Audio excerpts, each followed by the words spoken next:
Hello folks, how's it going? So welcome to my review of Super Dragon Ball Heroes episode 45, aka Ultra God Mission episode 6. And honestly, maybe my favorite episode of the arc thus far. The previous episode was really good because obviously it highlighted Aeos in the way that I was hoping they would. But this episode, man, action aside, I thought it was, for an episode, the action in this episode was great. The animation was great.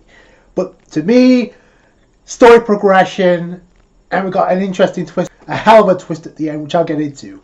It didn't take long for things to escalate with Demigod. The episode starts pretty much in the way that it ended in the previous one, with the standoff between Goku and Aeos. Aeos obviously threatening to kill Goku. I get the distinct impression that Kronoa's going to do something down the road, because she has to at this point. Before that could take place, we got Demigod rocking his new drip, but before he appears, he unleashes a supernova-like blast, which I like the attention to detail where you see the cracks in the area that they're at, because obviously the gears, obviously it's a time-related area, so the cracks obviously begin to break, which I think is a complete awesome reference to Dragon Ball Xenoverse 1, if you remember, was sealed in the crack of time. So I don't know, I just thought it was kind of interesting. So he blasts through it. It wipes out everybody. It sends Aeos into base. I mean, it completely wiped her out. She was conscious, but she was heavily wounded. This took Goku out of Ultra Instinct, and then Demigod appears like a boss. And all of a sudden, the arc shifts focus. And I thought this was going to happen because I thought it was weird in the ending of the last episode where Demigod just appeared out of nowhere to kill a ghost of Mechagabora. Take the dark factor, and now here we are with his new form. He's a demon god. He's obviously a demon god, but now with a new mode and more powerful. He takes the box that had all the time scrolls condensed into it from Aeos and uses that to unleash. So he's like, finally, I get what I wanted. So this is what he was been waiting for both Aeos and Kronoa to like wear themselves out so he can take advantage. Typical villain shit right there. So he takes the scrolls and unleashes them elsewhere.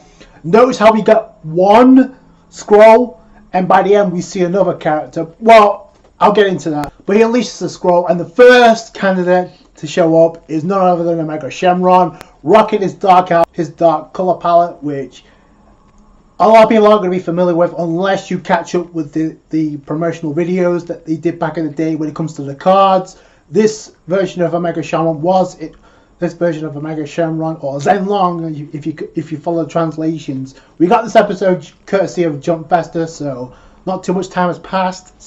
But it's obviously Dark Omega Shenron with a new form. I kind of like it. Spoiler alert: he wasn't there for long, but he does become a problem. Now it's interesting to see what Goku could have done. Capsule Corp Goku could have done if Zeno Gogeta hadn't arrived, but I like the attack when Demigod first attacked with his supernova blast, which obliterated everyone. You see the scale of the attack, and everybody's looking on. I feel like whatever's going to happen, this is going to take center stage, and maybe some of the fighters are going to actually help out. I do like how we got the alternate version of Piccolo, but if you remember, didn't we get other villains like Cooler, Frieza, and King Cole also around that area with Gohan? And we haven't seen anything from that, but I like how to kind of give you the heads up of what's going on elsewhere. Obviously, the two notable characters that will play a role in this episode to notice this was Time Patrol Vegeta and Time Patrol Goku. I thought Trunks was also going to show up, but it looks like he's also still paired up with Gohan, which is interesting. So Gohan hasn't disappeared. We don't know what happened to Bardock. In my honest opinion, probably the weakest episode of the arc was Goku versus Bardock, only because it was a rinse repeat. I personally think they should have held that off for another arc. It was shoehorned in for no reason. Never got an explanation as to why Bardock was there, why he was with Aeos, but it doesn't really matter now because Aeos isn't the main villain anymore. But we got Dark Omega Shenron appearing. He goes to attack Goku. Like I said, Gogeta steps in immediately. It's Super Saiyan 4 Limit Break, so that's a first. We've seen Vegeta Super Saiyan 4 Limit Breaker. Now we get Gogeta in Limit Breaker, so that's pretty cool. Complete boss in this episode. What more would you expect? A complete throwback to GT. I mean, so many references. Obviously, the negative energy blast that Omega Shenron tried to use only to get overpowered. The attacks getting elbowed in the face. That was a complete reference to GT. So that was pretty cool. He was knocking Omega Shenron back with 2 attacks based with his fingers alone. So that should tell you this version of Omega Shenron is no joke. Limit Breaker Gogeta treats him like a joke in this episode. It gets wrapped up real quick. Omega Shenron unleashes the negative energy blast, which we saw in GT. It gets overpowered, not with a kick this time, but Gogeta's like, you know what? We need to end this. He uses the Big Bang Kamehameha, which is awesome. He overpowers Omega Shenron, and that's it. Like I said, wrapped up real quick. But the ending of the episode is what I really want to touch in. And I find it interesting that Demigra did not lift a finger to help out. He destroyed Aeos' throne and just watched everything that was taking place. He didn't interfere until the end. Now, I was getting kind of worried that Aeos would get killed off, but I'm glad they held off on that, because there's a lot we need to know about Aeos.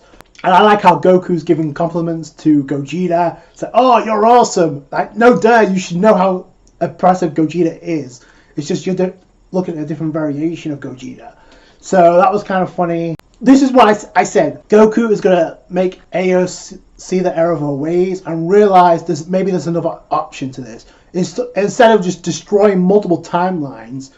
Now, Demigrog is his reason. Like, he just wants to destroy all mortals and all gods, which to me is like he's threatening to destroy the gods as well as all the mortals. So he wants to rule. Or he sees himself the ruler as the demon realm or the demon world.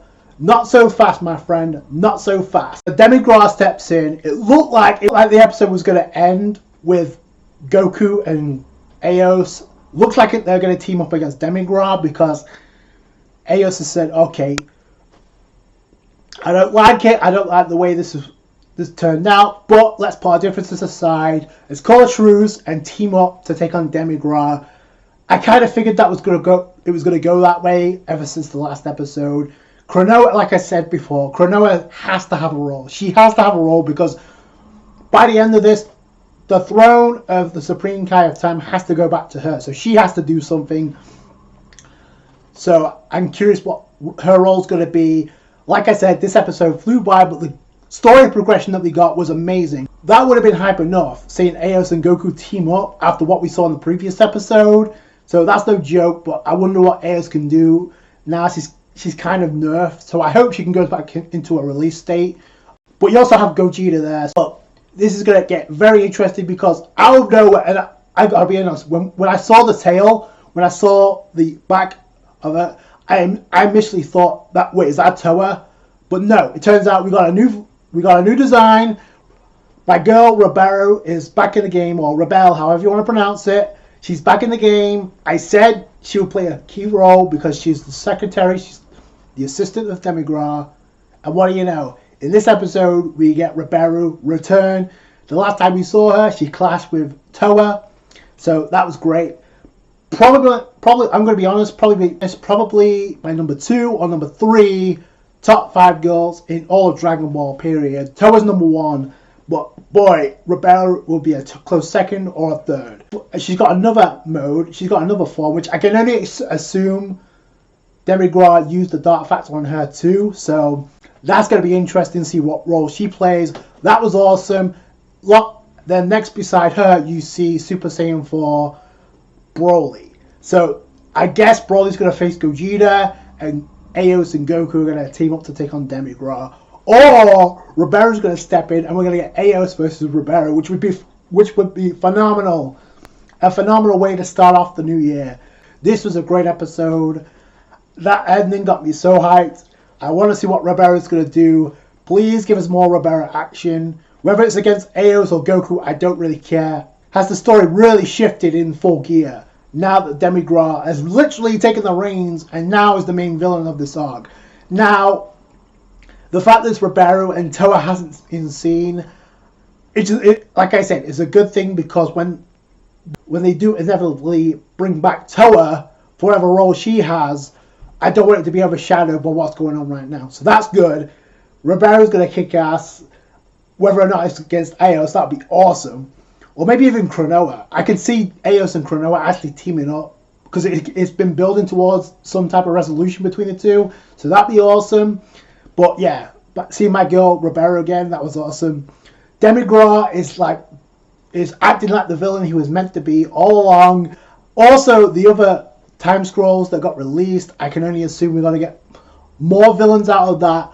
But my question is, was Broly another one of those? Or because we've seen Broly before, he clashed with Jiren.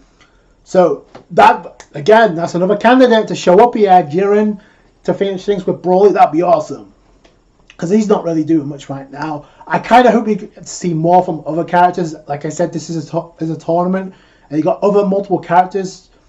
I wish they focus more on the Time Patrol, honestly. And the only nitpick is, like, we got Gogeta. Again, we got another fusion, but it is the Time Patrol, so it's okay. We haven't seen much from the Time Patrol outside of Trunks, so this was good.